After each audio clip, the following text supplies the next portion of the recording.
கடைசி பகுதி அழகா சொல்ல வாசிங்களே, ரொம்ப அழகான ஒரு வார்த்தை. அவர்கள் அங்கு வந்ததும் திருச்சபையை கூட்டி கடவுள் தங்கள் வழியாக செய்த அனைத்தையும் அவர் பிற இனத்தவருக்கு நம்பிக்கை கொள்ளும் வாய்ப்பை கொடுத்ததையும் அறிவித்தார்கள். பாருங்க, பிற இனத்தவருக்கு எழுதியிருக்கா. பிற இனத்தவர் இஸ்ரவேல் ஜனங்களை தவிர மற்ற அத்தனை பேருமே பிற இனத்தவர்கள். இஸ்ரவேல் ஜனங்களை தவிர மற்ற அத்தனை பேருமே பிற இனத்தவர்கள். அப்படி சொன்னா நீங்க நான் எல்லாம் பிற இனத்தவர்கள். அப்ப பிற இனத்தவர்கள் நம்முடைய திருச்சபையினுடைய விசுவாசத்தில் தான் வைத்திருக்கிறார். அல்லேலூயா. ஒரு ஆசீர்வாதம் எப்படி இருக்கு? மற்ற எல்லாருக்குமே பிற இனத்தவர்கள் தான், நம்ம எல்லாரும் பிற இனத்தவர்கள் அப்படின்னு சொல்லும்போது நம்முடைய திருச்சபை விசுவாசத்தினால் தான் வைத்திருக்கிறார். நம்ம திருச்சபையில எல்லாமே விசுவாசம் தான். பரலோகத்தையும் பூலோகத்தையும் படைத்தவரை விசுவாசிக்கிறோம் அப்படிதானே சொல்றோம். அப்போ எல்லாமே விசுவாசம். திருச்சபை விசுவாசம். இப்போ திருச்சபைனா எது திருச்சபை? நீங்க தான் திருச்சபை. கட்டிடம் இல்லை, கட்டிடத்துல ஆண்டவர் நீங்க தான் தேவாலயம். அப்ப நீங்க தான் திருச்சபை. இந்த திருச்சபை உள்ள போனாதான் அது ஆலயம். இந்த திருச்சபை உள்ள போனாதான் ஆலயம். அப்ப நீங்க தான் திருச்சபை. ஆண்டவர் என்ன சொல்றாரு? நீங்களே தேவாலயம். உனக்குள்ள வைக்கிற விசுவாசத்தை. அப்போ நான் விசுவாசிக்கிறேன், இன்னார் என்று அறிந்திருக்கிறேன். யார் சொன்னது? தானியேலுடைய நண்பர்கள் சொல்றாங்க. தானியேலுடைய நண்பர்கள் என்ன சொல்றாங்க? நாங்கள் ஆராதிக்கிறவர் இன்னார் என்று நாங்கள் அறிந்திருக்கிறோம். வைராக்கியமான விசுவாசம். அதே நேரத்துல சங்கீதக்காரன் என்ன சொல்றாருன்னு சொன்னா, நான் விசுவாசம் இல்லாமல் இருந்தால் கெட்டு போயிருப்பேன் என்று சொல்றார். எனக்கு விசுவாசம் இல்லாம இருந்துச்சுன்னா நான் கெட்டு போயிருப்பேன். தேவப்பிள்ளையே விசுவாசமாய் பேசணும், நம்பிக்கையோட பேசணும். எந்த வார்த்தையா இருந்தாலும் உன் வாயிலிருந்து வர வார்த்தை அது நம்பிக்கையா இருக்கணும். ஆமென். ஆண்டவர் செய்வார், ஆண்டவர் நடத்துவாரு. என் பிள்ளைக்கு நல்ல கல்யாணம் நடக்கும், என் பிள்ளைக்கு குழந்தை பிறக்கும், தலைமுறை தலைமுறை ஆசீர்வதிக்கப்படும். நான் இப்படியே இருக்க மாட்டேன், என் பிள்ளை இப்படியே இருக்காது, நான் இந்த வேலையில் இப்படியே இருக்க மாட்டேன். என்னை ஆண்டவர் உயர்த்துவார். உன் வாயில வர வார்த்தை எப்படி இருக்கணும்? விசுவாசமா பேசிக்கிட்டே இருக்கணும். Amen. Praise the Lord. Hallelujah. விசுவாசமா பேசிக்கிட்டே இருக்கணும். இறைவன் இருக்கின்ற போது என் வாழ்விலே குறைகள் என்பது ஏது? என்னை அவர் பசும்புல் பூமியிலே என்ன அவர் அப்படிதாங்க கொண்டு போவார். ஒரு நெகட்டிவான அவிசுவாசமான வார்த்தைகள் நம்ம வாயிலிருந்து வரவே கூடாது. ஆண்டவருடைய பிள்ளைங்க வாயிலிருந்து இந்த வார்த்தை வரக்கூடாது. இன்னைக்கு நீங்க பயிற்சி தான், இதெல்லாம் உங்களுக்கு பிராக்டிஸ். ஒரு வியாதி இருக்கா, நல்லா புரிஞ்சுங்களேன். ஒரு வியாதி இருக்கா, அந்த வியாதியை கண்டு பயப்படக்கூடாது. இந்த வியாதியை மாற்றுகிறவர் என்னோடு கூட இருக்கிறார். Praise the Lord. Hallelujah. Hallelujah. நல்லா சிந்திச்சு பாருங்க. நீங்க சொல்லுங்க, நான் எப்பவுமே சொல்லுங்க, நான் இப்போ அறிக்கை செய்தான். தாவீது அடிக்கடி சொல்லுவார் ஒரு வார்த்தை. என்ன சொல்லுவார்? அந்த வார்த்தையை நான் சொல்றது, என்னை கொண்டு கடவுள் என்ன செய்யணும்னு நினைக்கிறாரோ அதை செய்து முடிக்கிற வரையிலையும் கடவுள் என்னை கொண்டு போக மாட்டார். அப்ப என்ன கொண்டு கடவுள் என்ன செய்யணும்னு நினைக்கிறாரோ அதை செய்து முடிக்கிற வரையிலையும் என்னை கடவுள் கொண்டு போக மாட்டார் அப்படின்னு சொன்னா, முதிர் வயதிலையும் கனி கொடுக்கிறவராய் அவர். அப்போ வாயிலிருந்து வார்த்தை எப்படி இருக்கணும்? விசுவாசமான வார்த்தை பேசணும். அப்ப நீ பேச பேச ஆண்டவர் என்ன பண்ணுவாரு? அதை நிரப்புவார். நீ வார்த்தையை சொல்ல சொல்ல ஆண்டவர் அதை நிரப்புவார். என் தேவனால் கூடாத காரியம் ஒன்றுமே இல்லை. ஆமென். என் தேவனால் எல்லாமே கூடும். ஆமென். என் தேவனால் எல்லாமே கூடும். அதை சொல்லுங்க. ஒவ்வொரு நாளும் சொல்லணும், ஒவ்வொரு நிமிஷமும் சொல்லணும். கர்த்தர் பெரியவர், அவர் கிருபை என்றும் சொல்லிக்கிட்டே இருக்கணும். ஆண்டவர் நல்லவர். வாயிலிருந்து வரும்பொழுது வார்த்தைய இப்படியே நீ சொல்லி சொல்லி பாருங்க. பெருமூச்சு விடக்கூடாது. இங்க இருக்கிறீங்க, இங்க இருக்கிறவங்களுக்கு சில பேருக்கு உட்காரும் போது எழுந்திருக்கும் போது இல்லையா அப்படி ஒதுரும். ஏசப்பா ஏசப்பா. ஆமா, திடீர்னு ஏதாவது ஒருத்தர் ஏதோ ஒன்று நடந்துச்சு கிடையாது. என் ஆண்டவர் செய்வார், என் ஆண்டவர் நடத்துவார். Amen. Praise the Lord. Hallelujah, hallelujah. ஆண்டவர் செய்வாருங்க. இதுதான் நம்ம சொல்லணும். என் தேவனால் அற்புதம் செய்ய முடியும் என்று நம்ம சொல்லணும். என் ஆண்டவரால் அற்புதம் செய்ய முடியும் சொல்லணும். அதான் சாட்சி. அற்புதம் செய்ய முடியும் சொல்லிக்கிட்டே இருக்கணும், சொல்லிக்கிட்டே இருக்கணும். எனக்கு ஒரு பிள்ளை இருக்கு, தொண்டையை அறுத்துட்டாங்க. தொண்டையை அறுத்துட்டு அந்த இடத்துல அறுத்துட்டாங்க, பேச்சு போயிடும். நிறைய பேருக்கு பார்த்துருக்கீங்களா? பேச்சு போயிடும். ஆனா இன்னைக்கு அந்த தொண்டையை அறுத்த தொண்டையிலேயே செய்தி கொடுக்குறாங்க. அப்படின்னா இது கிருபை, இது கிருபை இருக்கு, சாட்சிகள் இருக்கு. அப்ப நான் பார்த்துட்டு கேட்கிறேன், இந்த தொண்டை பிடிச்ச பேச்சு எப்படி வேணும்? அப்படிதான் வரும். அப்படிதான் ஆயிட்டு தொண்டை போச்சுன்னா அப்படி இல்லையே, தேவனால் கூடாத கடல் மீது நடந்தீரையா, கடும் புயல் அதட்டினீரே. கடல் மீது நடந்த ஆண்டவர், கடும் புயல் அடங்கினவர், உன் வாழ்க்கையில இருக்கிற எல்லா பிரச்சனையும் அவர் மாற்றுவார் என்கிற விசுவாச வார்த்தை உன் வாயிலிருந்து வர ஆரம்பிச்சுனாவே உன் வீடு அற்புதமாயிடும். யூதா புத்தகத்துல 20வது வசனம் சொல்லுது, அன்பானவர்களே, தூய்மை மிகு விசுவாசத்தை அடிப்படையாக கொண்டு உன் வாழ்வை கட்டி எழுப்புங்கள். எப்படி? தூய்மை மிகு விசுவாசம். விசுவாசத்திலேயே இன்னொரு காரியம் என்ன? தூய்மை மிகு விசுவாசம். அடுத்தவங்களுக்கு சொல்லும்போது சந்தோஷமா சொல்லுங்க. உங்கள் துக்கம் சந்தோஷமா இருக்கும். அதே துக்கம் நமக்கு வந்துச்சுன்னா அப்படியாயிடுது, சோகமா இல்ல. நடக்க முடியல டாடி, நடக்க முடியல. விசுவாச கதவை ஆண்டவர் திறந்துட்டார். ஆமென். Praise the Lord. கட்டப்படாத வீட்டுல ஆண்டவர் உன்னை கூட்டி போகிறது. ஆமா, நீ கட்டவே மாட்ட, அந்த இடத்துல உன்னை கொண்டு போய் வச்சாரு. அப்ப நம்ம அறிக்கை செய்யறதுல இருக்கு, நம்ம சொல்லிக்கிட்டே இருக்கணும். அந்த விசுவாசத்துல நிற்க வேண்டிய நேரம் இதுதான். நிக்கணும். என்ன நடந்தாலும் ஆண்டவர் செய்வார். ஆமென். Praise the Lord. என்ன நடந்தாலும் ஆண்டவர் செய்வார். எத்தனை பேர் நிக்க போறீங்க? அதுவே நிக்கணும், வார்த்தையில நிக்கணும். உன் அவிசுவாசம் உன்னை விட்டு ஓடி போயிடும். அவிசுவாசமா இவ்வளவு நாள் பேசிட்டு பத்தியா, அது போயிடும். இப்படி சொல்ல ஆரம்பிச்சுன்னா அந்த விசுவாசம் ஓடி போயிடும். Price the Lord. கேள்வி கேட்டுட்டே இருந்த பத்தியா, எத்தனை கேள்வி கேட்டுட்டு இருக்கிற, அத்தனை கேள்வியும் இன்னைக்கு உன்னை விட்டு விலகி போகணும். நிறைய பேர் இங்க கேள்வி கேட்டவங்க இருக்கிறீங்க, நல்லா தெரியுது. எவ்வளவு கேள்வி கேட்டுக்கிறீங்க. ஏன் என்னை ஆண்டவர் இப்படி பண்ணிட்டாரு, ஏன் ஆண்டவர் என்னை கைவிட்டுட்டாரு, ஏன் ஆண்டவர் எனக்கு செய்யல, ஆண்டவர் ஏன் நடத்தல. இனி அந்த பேச்சே வாயிலிருந்து வரக்கூடாது. எத்தனை பேர் ஆமென் சொல்லுங்க? ஆனால் ஆண்டவர் விசுவாசத்தின் கதவு திறக்கும். அந்த விசுவாசத்தின் கதவு உனக்கு திறந்துச்சுன்னா சூழ்நிலை மாற்றிவார். அப்படியே சூழ்நிலை மாற்றுவார். எடுத்து வாசிக்க திருத்தூதர் பணி 12:10 வாசிங்களேன். சிறைச்சாலை கதவு இந்த இடத்துல திறக்கப்போகுது. பாருங்க எப்படி திறக்குதுன்னு பாருங்க. அவர்கள் முதலாம் காவல் நிலையையும் இரண்டாம் காவல் நிலையையும் கடந்து நகருக்கு செல்லும் இரும்பு வாயில் அருகே வந்தபோது அது அவர்களுக்கு தானாகவே திறந்தது. அவர்களுக்கு தானாகவே திறந்தது. அவர்கள் வெளியே வந்து ஒரு சந்து வழியாக சென்றார்கள். உடனே வானதூதர் அவரை விட்டு அகன்றார். ஆமென். பாருங்க, இந்த நாட்கள்ல தான் நம்ம பாக்குறோம். நிறைய மால் எல்லாம் போனீங்கன்னா நீங்க போய் நின்னோன்னு தானா கதவு திறக்குதுல்ல. எத்தனை பேர் பாத்துக்கிறீங்க? அப்படி போனா தானா திறந்து. இப்போ என் ஆண்டவர் அன்னைக்கே தானா திறக்கிற கதவை கண்டுபிடிச்சு. ஆமென் சொல்லுங்க. அன்றைக்கே தானா திறக்குதுப்பா கதவு, தானாவே திறக்குது.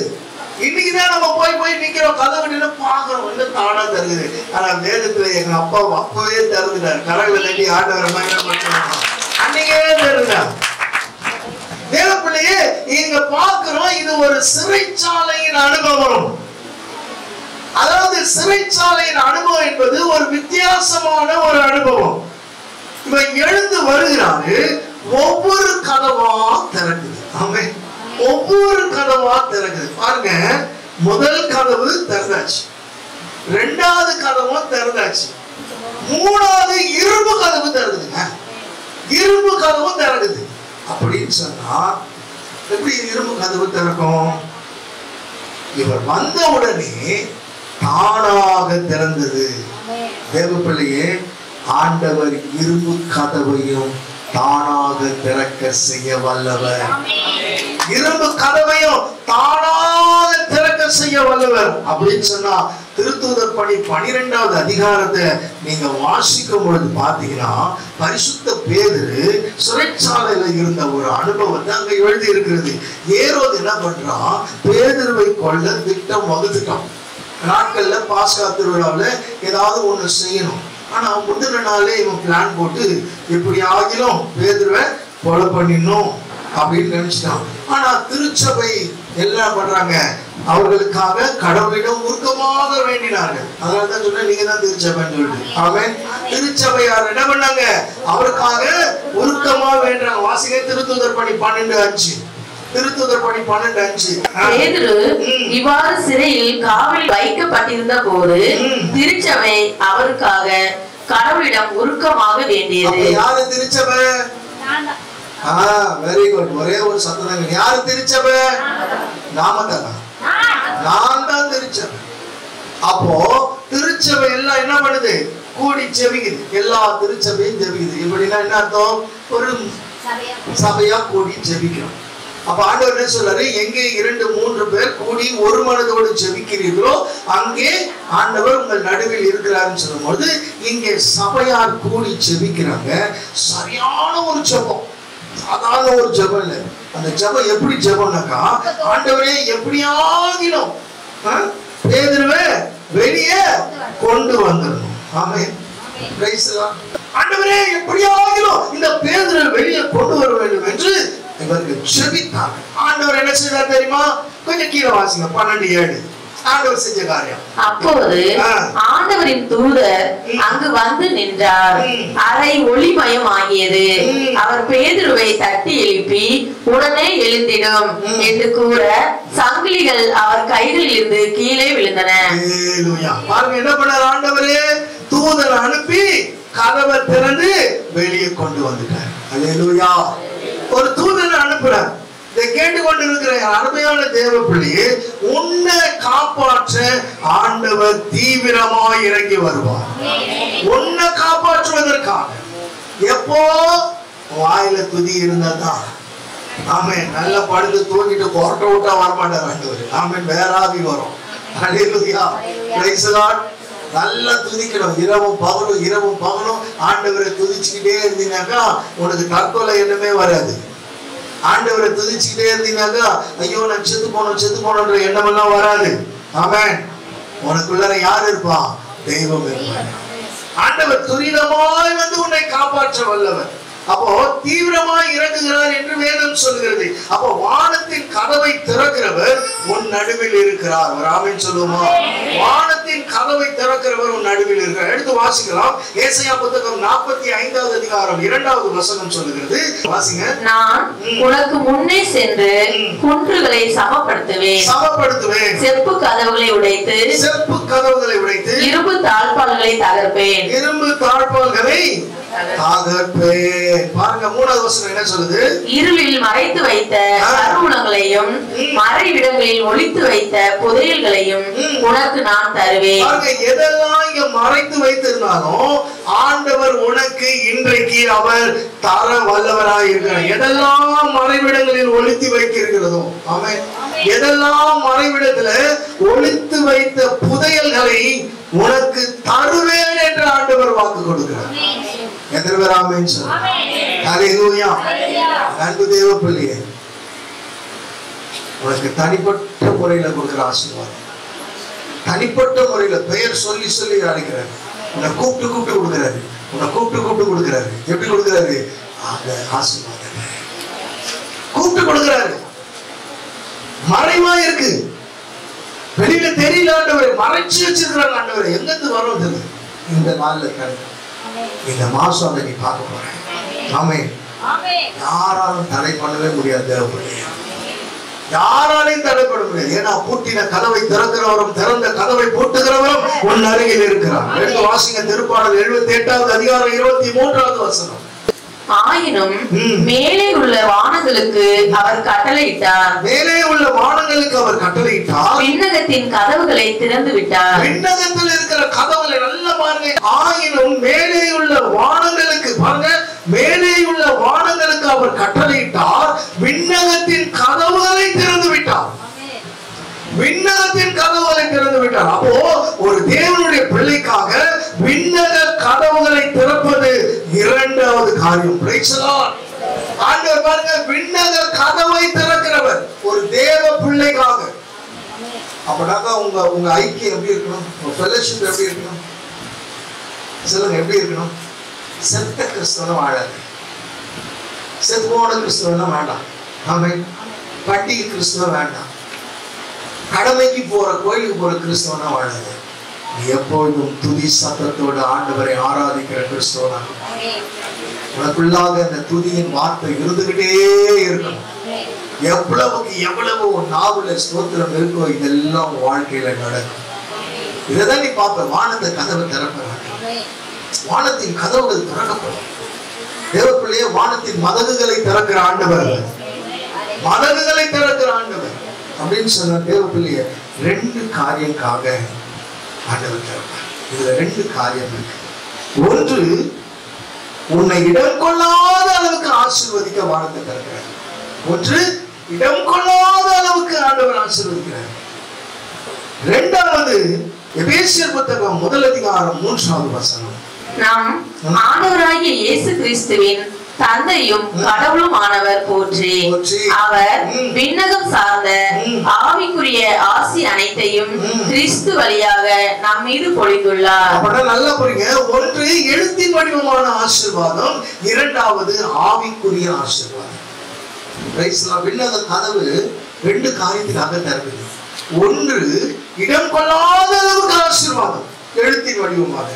இரண்டாவது, ஆவிக்குரிய விண்ணகம் சார்ந்த ஆசீர்வாதம். அப்ப ஆவிக்குரிய விண்ணகம் சார்ந்த ஆசீர்வாதத்தை எப்படி கொடுக்கிறாரு? அருமையாய் கொடுக்கிறார் ஆண்டவர். ஆமென். Praise the Lord. ஹல்லேலூயா. தேவப்பிள்ளையே, இங்கே நல்லா புரிஞ்சுக்கணும். கடவுளுக்காக நீ செலுத்துகிற ஒவ்வொரு காரியத்திலையும் வானத்தின் கதவுகளை திறக்கிறார். எப்படி வானத்தின் கதவு திறக்கிறாரு? நான் ஒவ்வொரு முறையும் சொல்றேன், உன்னுடைய தசம பாகம். ஆமென். தசம பாகம்னா என்ன? பணம் இல்ல, ஜெபம். ஒரு நாளைக்கு 24 மணி நேரத்துல 2.5 மணி நேரம் நீ ஆண்டவருக்கு தசம பாகமாக கொடுக்கணும், ஜெபம். ஒரு நாளைக்கு 24 மணி நேரத்துல நீ ஆண்டவருக்கு வேதம் வாசிக்கிறது ஒரு ஜெபம், ஒரு பகுதி. அதே நேரத்துல உன் உழைப்பின் பயனில 10 பகுதியை கொடுப்பது தசமமா. இது மூன்றும் கரெக்டா கொடுத்தன்னு சொன்னா வானம் திறக்கும். அல்லேலூயா. இது ரெண்டு கொடுக்காம இதை கொடுத்துட்டேன் அப்படின்னு சொன்னா கதவு திறந்துட்டாருன்னு நினைக்கிறீங்களா? கிடையாது. அது தப்பான போதனை. நீ ஜெபிக்கணும். ஒரு மாசத்துல எத்தனை மணி நேரம் ஜெபிக்கிறோம்? ஒரு நாளைக்கு 2.5 மணி நேரம், 72 மணி நேரம். ஒரு மாசத்துக்கு 72 மணி நேரம் நீ ஜெபிச்சிருக்கிறியா? வேதம் வாசித்து இருக்கிறோமா? வெறும் உழைப்பில இருந்து கொடுத்துட்ட ஆண்டவரே. இது இல்லை, இதுவும் செய்யணும், இதுவும் செய்யணும். ஆமென். இது மாத்திரம் இல்லை, அதுதான் ஆண்டவர் சொல்றாரு. அப்ப என்ன நடக்கும்? வானத்தின் கதவு அங்க திறக்கப்படும், திறந்து கொடுக்கிறார். அப்ப ஒவ்வொரு நாளும் ஆண்டவர் வானத்தை திறந்து மன்னாவை உனக்கு ஆசீர்வாதமாய் கொடுக்கிறவராக இருக்கிறார். ஒவ்வொரு நாளும் மன்னா. நீங்க பாருங்க, இந்த கான்செப்டை நீங்க ஒர்க் பண்ணி பாருங்க. உங்க வீட்டுல மாவும் எண்ணெயும் கூடையும் குறையவே குறையாது, குறையவே குறையாது. இதை நம்ம பயிற்சி பண்ணி இருக்கிறோமா? இதை நீ செஞ்சு பாரு, வானம் உனக்கு திறந்திருக்கும், பண்டக சாலை உனக்கு திறந்திருக்கும்.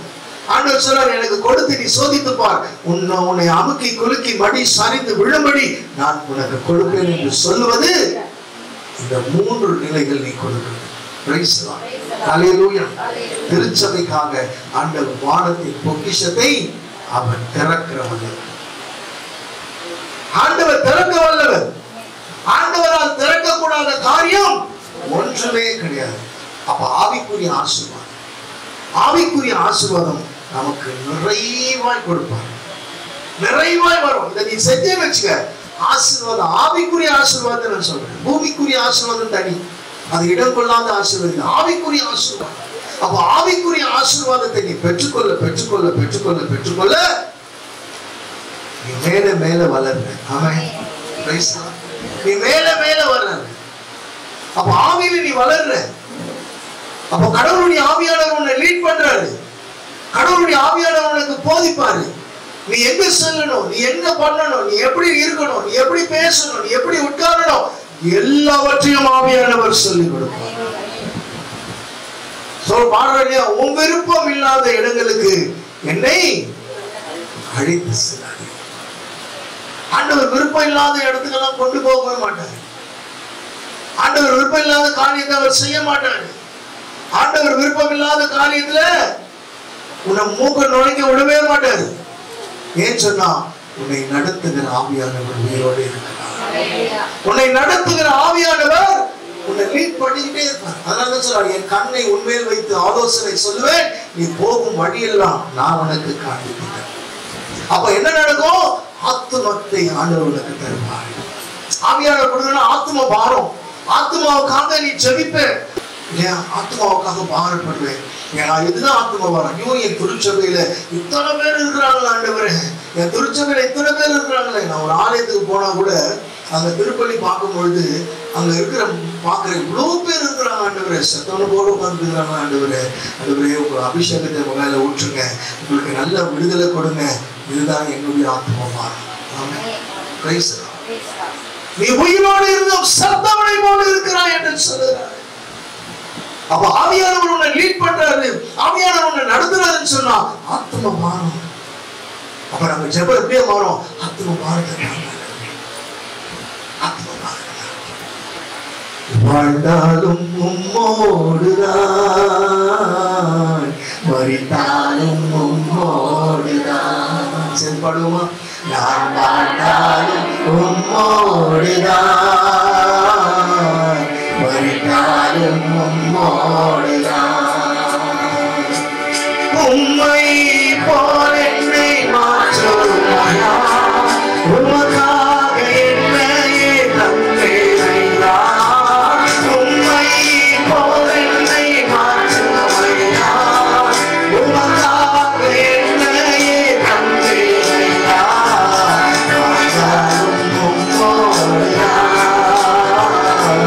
வாழ்ந்தாலும் உம்மோடுதான்,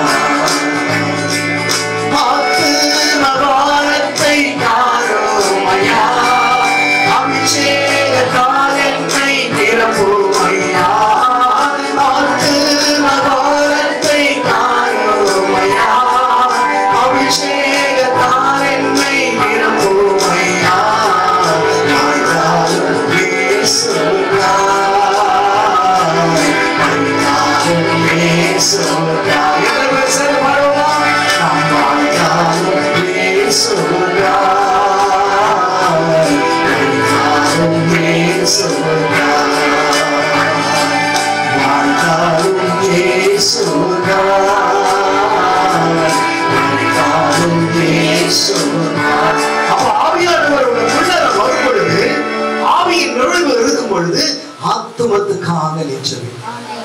ஆத்தும மாறும். அப்ப ஆண்டவர் என்ன பண்ணுவாரு? வானத்தின் கதவை உனக்கு திறப்பார்.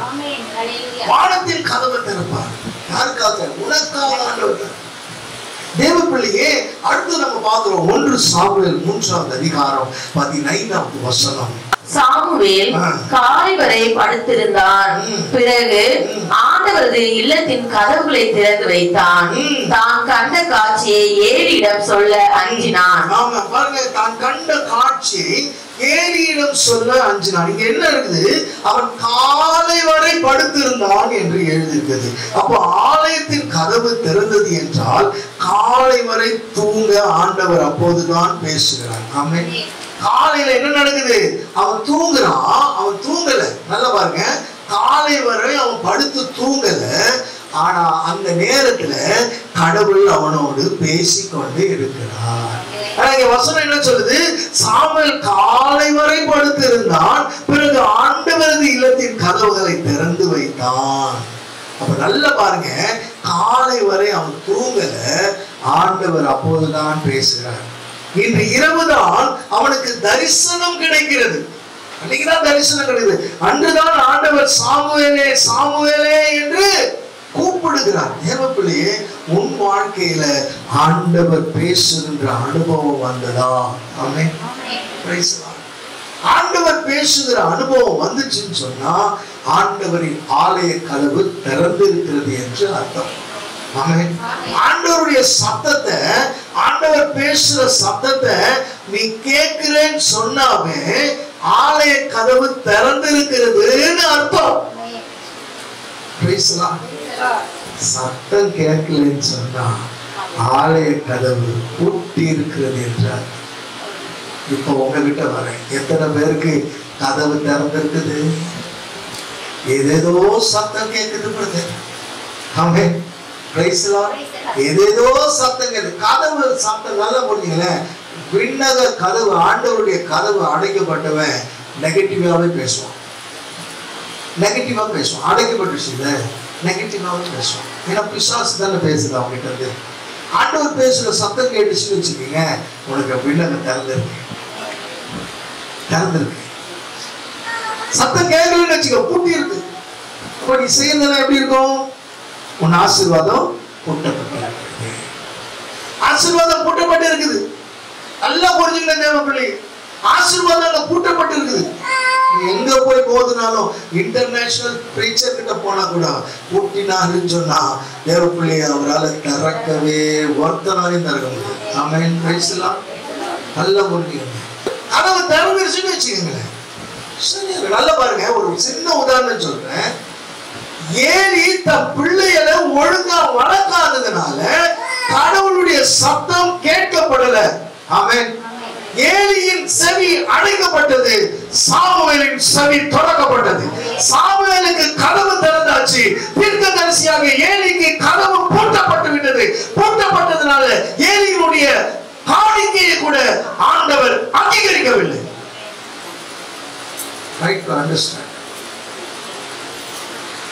கடவுள் நீ நினைக்கிற மாதிரி எல்லாம் அவர்கிட்ட விளையாட முடியாது.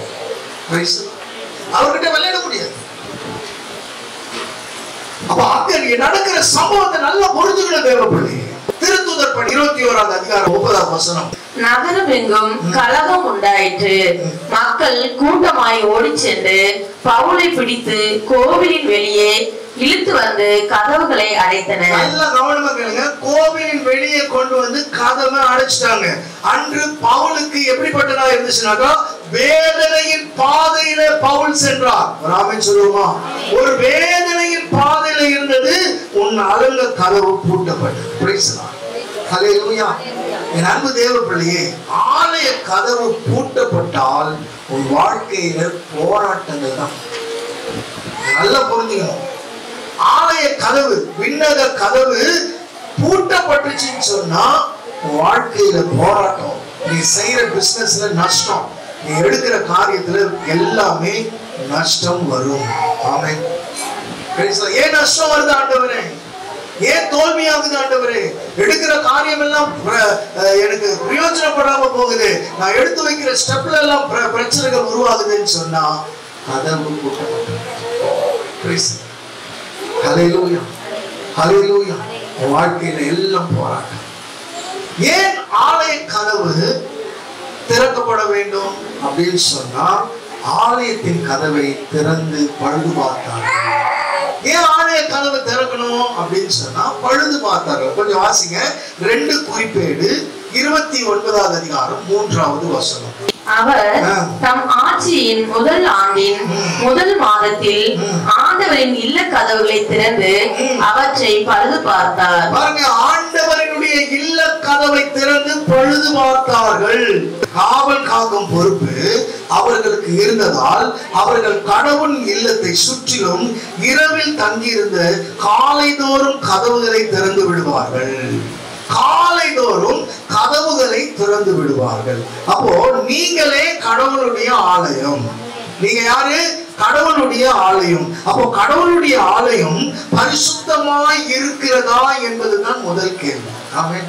கடவுளுடைய ஆலயம் எப்படி இருக்கணும்? தூய்மையா இருக்கணும், பரிசுத்தமா இருக்கணும். அப்போ உங்கள் வாழ்க்கையில பரிசுத்தத்தின் கதவுகள் திறக்கப்படணும். ஆமென். உங்க வாழ்க்கையில எந்த கதவு திறக்கப்படணும்? பரிசுத்தத்தின் கதவு திறக்கப்படணும். ஆக இங்கே சொல்றாரு, அவர் தம் ஆட்சியின் முதல் ஆண்டின் முதல் மாதத்தில் ஆண்டவரின் இல்ல கதவுகளை திறந்து அவற்றை பழுது பார்த்தார்கள். பழுது பார்த்தார்கள். அங்க ஒரு சுத்திகரிப்பு இருந்தது.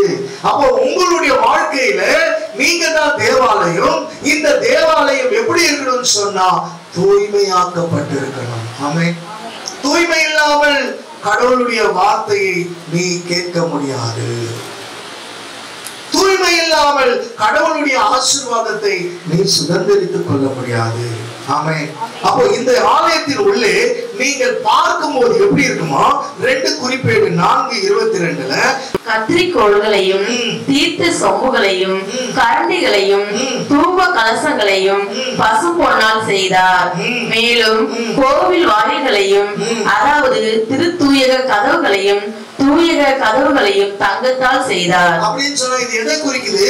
மகா பரிசுத்தத்தின் உட்கதவை இது குறிக்கிறது. ஆமென். மகா பரிசுத்தத்தின் உட்கதவு. அப்போ மகா பரிசுத்தத்தின் உட்கதவு திறக்கப்பட வேண்டும். அப்போ வாழ்க்கையில பரிசுத்தத்தின் கதவு அல்ல, மகா பரிசுத்தத்தின் கதவு. அப்போ நம்ம ரட்சிக்கப்பட்ட போது அது பெருசா பார்க்க கூடாது. நான் ரட்சிக்கப்பட்டுட்டேன், நம்ம என்ன சொல்றோம்? நான் ரட்சிக்கப்பட்டுட்டேன், நான் மீட்கப்பட்டுட்டேன், அது பெரிதல்ல. நான் பரிசுத்தமாக மாற்றப்பட்டுட்டேன், அது பெரிதல்ல. ஆனா நீ எப்படி இருக்கணும்? மகா பரிசுத்தம். மகா பரிசுத்தம். ஒரு கிறிஸ்தவ வாழ்க்கைன்றது சும்மா அப்படியே இருந்துட்டு போறது இல்லை. ஆமென். Praise the Lord. நீ போய் ஆண்டவர்கிட்ட சொல்ல முடியாது, ஆண்டவரே நான் சப்பரம் தூக்கிட்டேன் ஆண்டவரே, இதெல்லாம் நீ சொல்லிட்டு அங்க ஒண்ணுமே பண்ண முடியாது. Price the Lord. சகதியை காணும். நீ எங்க போன? மகா பரிசுத்தத்துக்கு போகணும். நீ ரட்சிக்கப்பட்ட பிரச்சனை இல்லை, நீ பரிசுத்தமா இருக்கிற, அது பெரிய விஷயம் இல்லை. ஆனா மகா பரிசுத்தத்துக்கு போகணுமே. அந்த மகா பரிசுத்தத்துல நுழைய வேண்டும் என்றால் நீ மகா பரிசுத்தவானாய் மாற வேண்டும். ஆமென். நீ மாற வேண்டும். அப்ப பழைய ஏற்பாட்டுல பரிசுத்தவான்கள் இருந்தார்கள், புனிதர்கள் பரிசுத்தவான்கள் இருந்தார்கள். ஆனால் புதிய ஏற்பாட்டுல நாம தான் பரிசுத்தவான். ஆமென். Praise the Lord. பழைய ஏற்பாட்டுல இருந்தாங்க, புதிய ஏற்பாட்டுல யார் பரிசுத்தவான்கள்? நீங்களும் நானும் தான். இப்ப நீங்களும் நானும் தான் இன்னைக்கு பரிசுத்தவான்கள். புனிதர்கள் சொல்றீங்க, 10,000 புனிதர்கள் இருக்கிறாங்கன்னு சொல்றவே, இந்த 10,000 புனிதர்களும் பரிசுத்தவான்கள். ஆமென். அப்படின்னு சொன்னா அந்த லிஸ்ட்ல நீங்களும் நானும். அப்ப நாம் மாற வேண்டும். புதிய ஏற்பாட்டுல நான் எப்படியா மாறணும்? அந்த மகா பரிசுத்தமான நான் மாறணும். அப்ப ஆசாரிப்பு கூடாரத்தை எடுத்துக்கொண்டோம்னா 3 காரியங்கள் இருக்கு. முதலாவது பிரகாரம், 2வது பரிசுத்த ஸ்தலம், 3வது மகா பரிசுத்த ஸ்தலம். அதே நேரத்துல நரகத்தை எடுத்துக்கிட்டீங்க அப்படின்னு சொன்னா அங்கே அழுகையும் கடிப்பும் இருக்கிறது, பாதாளம் இருக்கிறது, புறமான இருள் இருக்கிறது. 3 இருக்குது. ஒரே ஸ்தலம் கிடையாது. ஆமென். Praise the Lord. அப்ப பரலோகத்துல புதிய பூமி, புதிய வானம், புதிய எருசலேம். புதிய பூமி, புதிய வானம், புதிய எருசலேம் அப்படின்னு சொன்னா இந்த புதிய எருசலேம் தாங்க மகா பரிசுத்த ஸ்தலம். கரங்களை தட்டி ஆண்டவரை மகிமைப்படுத்தும். இந்த புதிய எருசலேம் தான் மகா பரிசுத்த ஸ்தலம். அப்ப சாதாரண பரிசுத்தத்தை வைத்து நீ பரலோகம் போக முடியாது. சாதாரண பரிசுத்தத்தை வச்சுக்கிட்டு நீ பரலோகம் போக முடியாது. அப்படின்னு சொன்னா சேனைகளின் கர்த்தர் மகா பரிசுத்தர், சேனைகளின் ஆண்டவர் மகா பரிசுத்தர். அப்ப ஆகவே அந்த மகா பரிசுத்தத்துல உன் கதவை திறக்கணும். அங்கதான் கதவு திறக்கணும். அப்ப மகா பரிசுத்தத்தினுடைய உட்கதவு என்றால் என்ன அப்படின்னு ஒரு கேள்வி போட்டீங்கன்னா, வெளியரங்கமான பரிசுத்தம் பரிசுத்தம் அல்ல. வெளியரங்கமான வச்சிருக்கமா சொல்றது ஆண்டவரே, வெளியில பாக்கிறதுக்கு நீ வெள்ளை அடிக்கப்பட்ட கல்லறையா இருக்கிற, உள்ள எப்படி இருக்குது? ஒரு நாற்றம் அடிக்கிறது. வெளியில பாக்குற பரிசுத்தம் இல்ல. ஆமென். உள்ளான பரிசுத்தம் தேவை. அதனாலதான் ஆண்டவர் சொல்றாரு, உன் ஆவி ஆத்மா சரீரம் சுத்திகரிக்கப்படணும். உன் ஆவி ஆத்மா, ஆண்டவர் வரும்போது எதை பாக்குறாரு? உன் ஆவியை பாக்குறாரு, உன் ஆத்மா பாக்குறாரு, உன் சரீரத்தை பாக்குறாரு.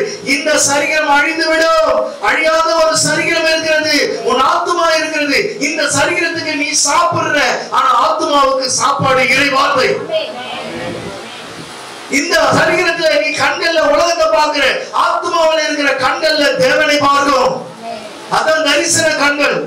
அப்ப இந்த வித்தியாசத்துல நாம் வாழணுமே தவிர நம்ம எவ்வளவு அழகா படைச்சிருக்காரு தெரியுமா? நம்ம நடக்கும் பொழுது பிதாவை காண்பிக்கிறோம், பேசும் பொழுது ஆவியானவரை காண்பிக்கிறோம், சிந்திக்கும் பொழுது இருதயத்தை பார்க்கும் பொழுது இயேசுவை பார்க்கிறோம். ஹல்லேலூயா.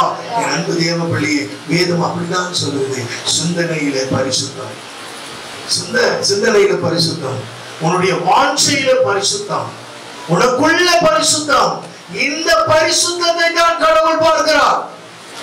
இந்த பரிசுத்தம் தேவை. அப்ப ஆண்டவருடைய பரிசுத்தம் நமக்குள்ளாக மகிமையால் கொண்டு போவதற்காக இருக்கிறது. ஆமென். ஆண்டவருக்கு மகிமை உண்டாகுமா? இதை கேட்டுக்கொண்டிருக்கிற என் அன்பு தேவர்களே, சொல்ல வேண்டியவர்கள் உறங்கிவிட்டார்கள். அவர் சொல்ல, இந்த கல் துதிக்கலன்னா, நீ துதிக்கலன்னா இந்த கல் துதிக்கன்னு சொன்னார் இல்லையா? அப்ப இங்கே உனக்கு ஆண்டவர் வார்த்தையை கொடுக்கிறார். ஆண்டவர் உன் கண்களை திறக்கிறார். ஆண்டவர் உனக்கு அந்த மகா பரிசுத்தத்துக்குள்ளாக போகிற ஒரு உன்னத வாழ்க்கையை கொடுக்கிறார். அப்ப நம்ம வரும்போது என்னத்தை எடுத்துட்டு வந்தோம்? ஒண்ணு எடுத்துட்டு போகும்போது என்னத்தை எடுத்துட்டு போறோம்? ஒண்ணு எடுத்துட்டு போல. வாழ்ற வாழ்க்கையில நாம் கரெக்டா வாழ்ந்துடலாம். இதுல இருந்து நாம் என்ன விளங்கிக் கொள்ள வேண்டும் என்றால், இதிலிருந்து நாம் என்ன விளங்கிக் கொள்ள வேண்டும்? கதவுகளை ஆண்டவர் திறக்கிறார் என்பதை நாம் விளங்கிக் கொள்ள வேண்டும். எத்தனை பேர் ஆமென் சொல்றீங்க? ஹல்லேலூயா. என்னென்ன கதவுகள் திறக்கப்படுதுமா? ஒன்று, சிறைச்சாலையின் கதவு திறக்கப்படுகிறது.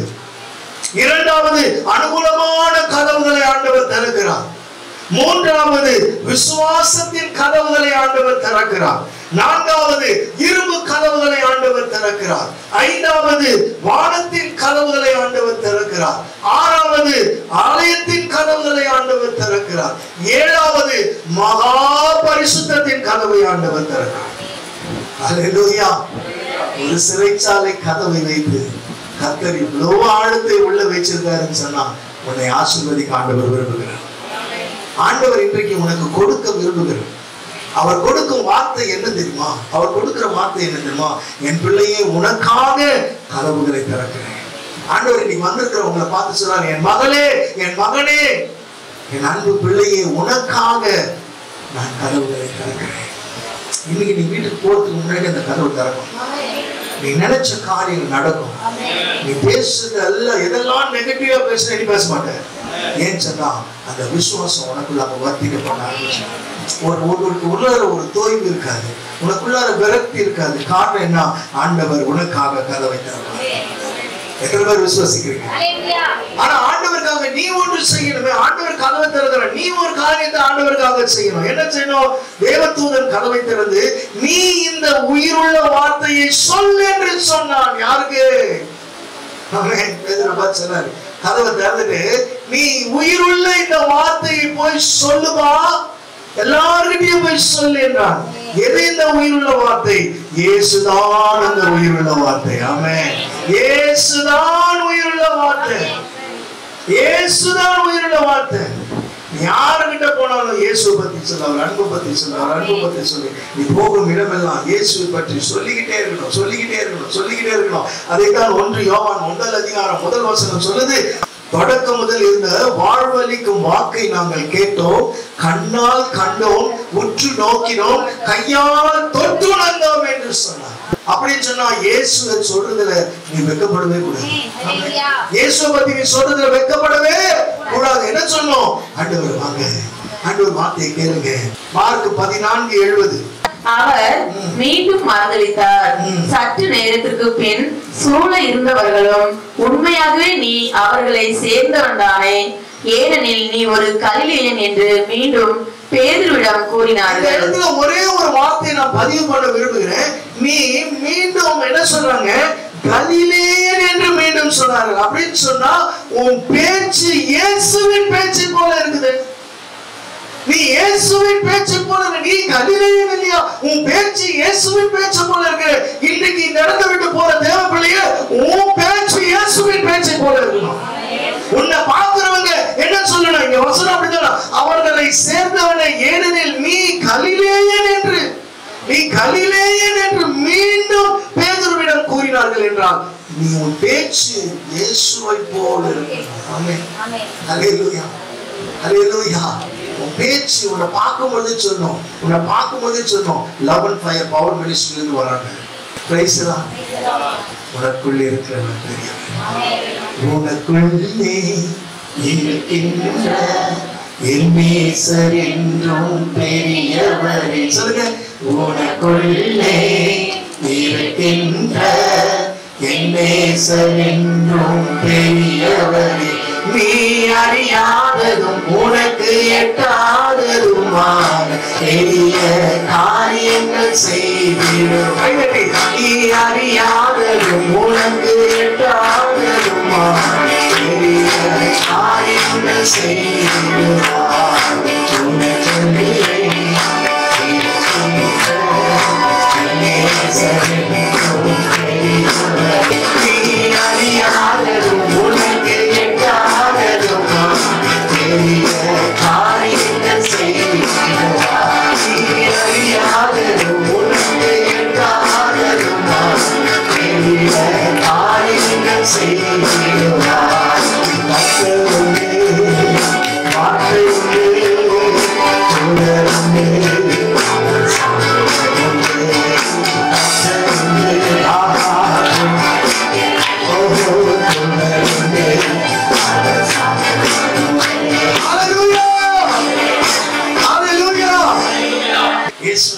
உனக்குள்ளே யோவான் 1:5 சொல்றாரு, நாங்கள் அவரிடமிருந்து கேட்டறிந்து உங்களுக்கு அறிவிக்கும் செய்தி அதுவே, கடவுள் ஒளியாய் இருக்கிறார், அவரிடம் இருள் என்பதே இல்லை.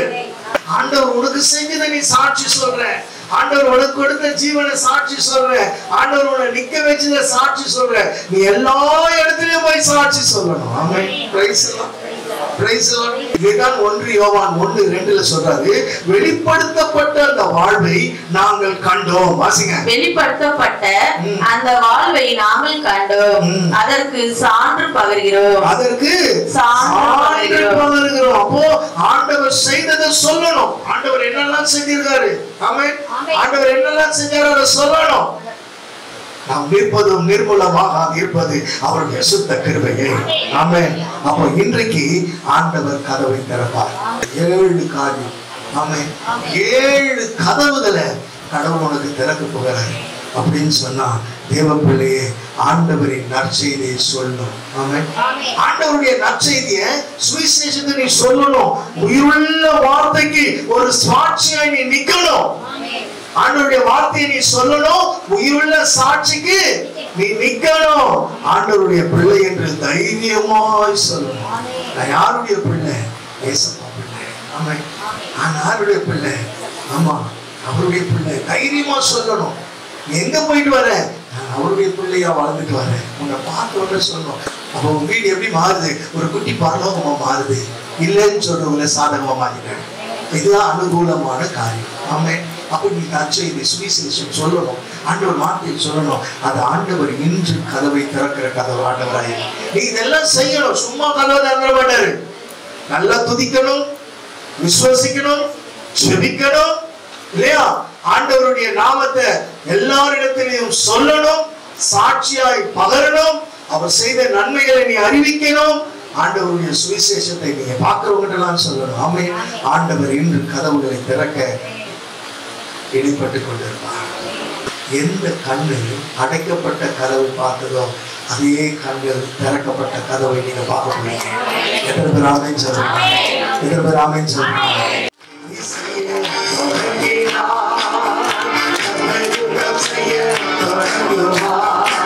சொல்லுங்க.